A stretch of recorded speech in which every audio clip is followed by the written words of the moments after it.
ये मैं अपनी समझ से तो नहीं बोल रहा हूँ, मैंने तो जो पढ़ा है मैं उसे बोलने की कोशिश कर रहा हूँ, क्योंकि कुछ ज्ञानियों ने बहुत सुंदर लिखा है इस विषय पर।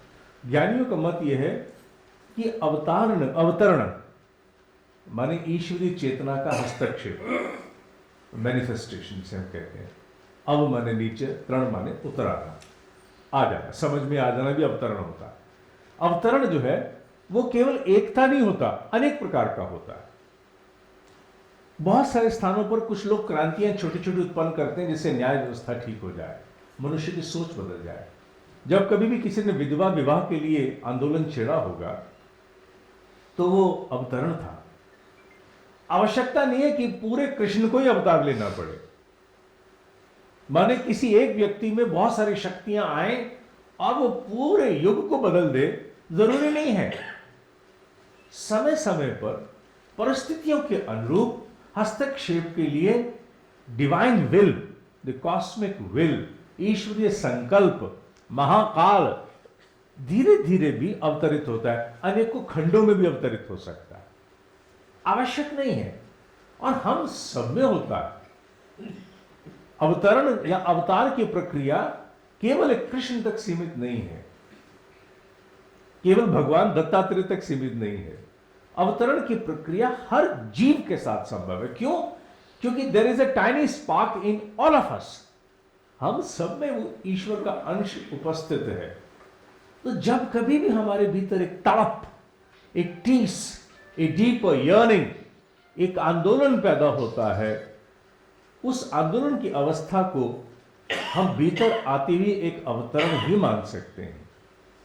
सामान्य चलते वाले जीवन में जब भी कभी ऐसा लगना शुरू हो जाए कि आई एम डिससेटिस्फाइड, ठीक नहीं चल रहा, ऐसा नहीं होना चाहिए, प्रगति नहीं हो रही जीवन की, वो जो टीस है, वो टीस सबसे बड़े अवतरण की प्रक्रिया है। When you feel the need for a change, इसको केवल आध्यात्मिक साधनाओं से जोड़ करके देखना श्रुति के साथ अन्याय है।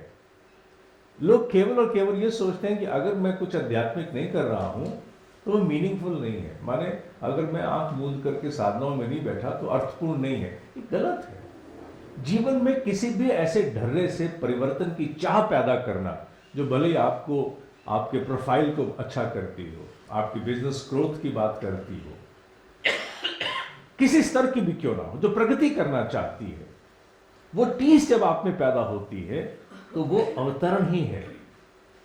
अलग अलग व्यक्ति को उसके जीवन के अनुरूप, क्योंकि श्लोक नंबर 8 की चर्चा हम शायद नहीं कर पाएंगे और 9 की चर्चा नहीं कर पाए, 9 और 10 में उन्होंने कहा है, समझाने की कोशिश की है कि हर व्यक्ति में मैं उसके अनुरूप अवतरित होता हूं, उसको भजता हूं।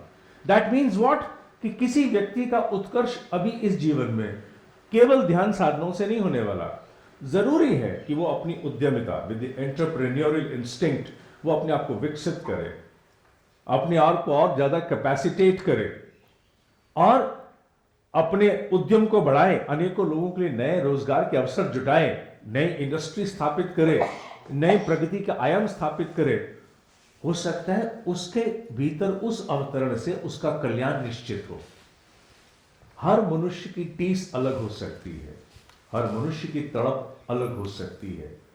जब भी किसी के मन में संदेह हो कि कृष्ण का लेना देना केवल अध्यात्म और तथाकथित धर्म के साथ है, तो कृपया उसका कद उतना छोटा मत कीजिए।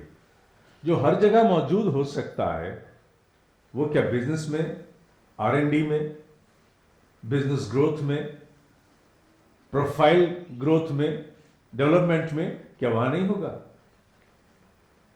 इसलिए बहुत सुंदर रूप से समझाने की कोशिश की कि जब वो संभव होता है तो ना तो पैंट शर्ट कोट टाई देखता है, न जूते देखता है, ना वो रंग देखता है, न जाति देखता है। वो हर विषय में प्रवेश कर सकता है क्योंकि वो रचयिता है, डिवाइन विल है। It can come into anything. Divine will का अब ये मंतव्य है कि विश्व एक होना चाहिए। अब वो हर जगह है।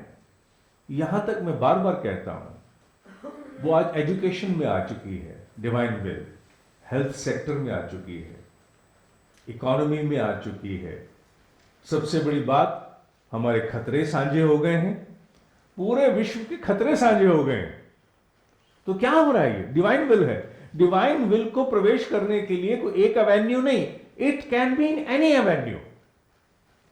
ये भाव जैसे ही विकसित होता है तो आप लोग जो जो अपने ऑफिस में बैठे हो, अपने बिजनेस में बैठे हो, आप सोच सकते हो आपके भीतर आपके व्यापार को लेकर कृष्ण का अवतरण कहाँ है।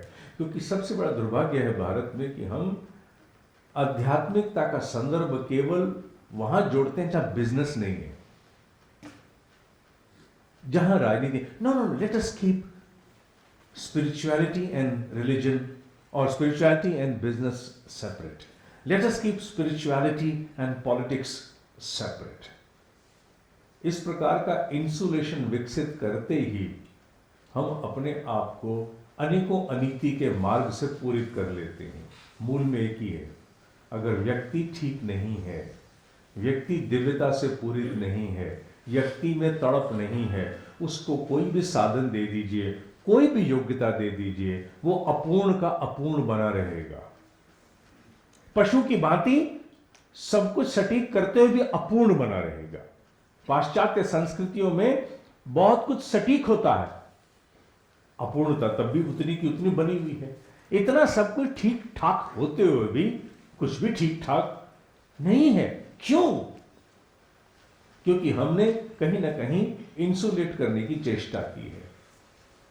कृष्ण का कॉन्सेप्ट, मैं कॉन्सेप्ट शब्द इस्तेमाल कर रहा हूं विवेचक की दृष्टि से, कृष्ण का कॉन्सेप्ट इंसुलेशन के लिए नहीं है, इमर्शन के लिए है। Immersion into all walks of life. और जब कृष्ण का कॉन्सेप्ट आपके बिजनेस में भी आ जाए, आपकी जॉब प्रोफाइल में आ जाए, तो आपके भीतर जितने बड़े अस्थि भाव का, इजनेस का, एक मोटिवेशनल एलिमेंट का जागरण होगा, उतना संभवतः कहीं नहीं हो सकता, उतना कहीं भी नहीं हो सकता। आप जिस किसी को भी देखिए, हर व्यक्ति जो अपनी सफलता का परिचय देता है, एक ही बात कहता है कि मैं जो सोचता था उस पर मेरा पूरा विश्वास था, इसलिए मैं अडिग बना रहा। वो कहने को चाहे कुछ भी कहे, लेकिन इसी भाव की अभिव्यक्ति है।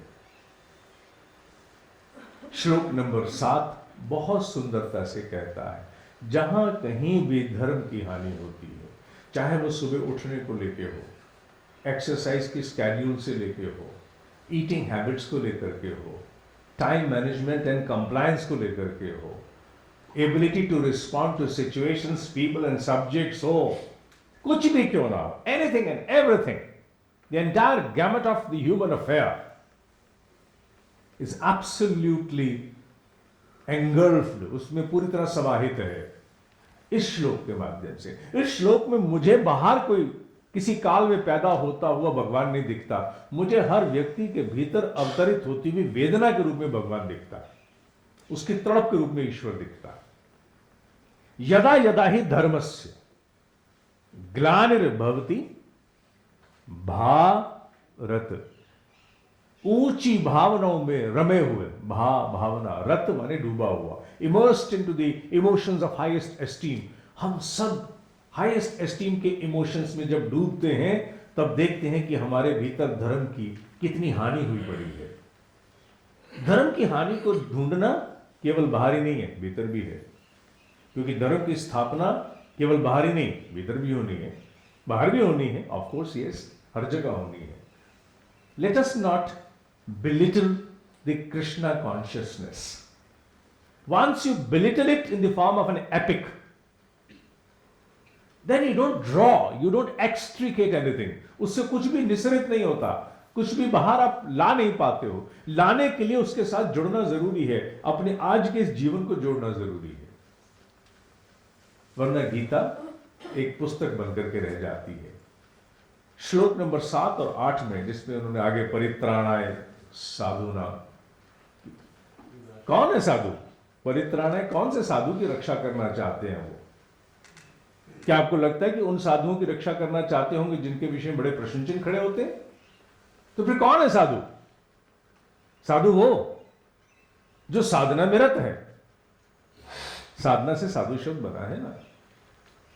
जो व्यक्ति निरंतर अपने आप को on self improvement, on self development, purification, self help कैसे दी इसको। जो व्यक्ति निरंतर अपने आप को घड़ने के लिए लगा हुआ है, उससे बड़ा और कोई साधु है ही नहीं। श्लोक नंबर 1 अध्याय नंबर 6 में बार बार कहा गया योगी कौन, साधु कौन। इसको उन्होंने खुद ही स्पष्ट कर दिया, योगी साधु वो नहीं है जो भिक्षा लेकर के बैठा हुआ है। योगी साधु वो है जो सारी रिस्पॉन्सिबिलिटी पूरी करता है।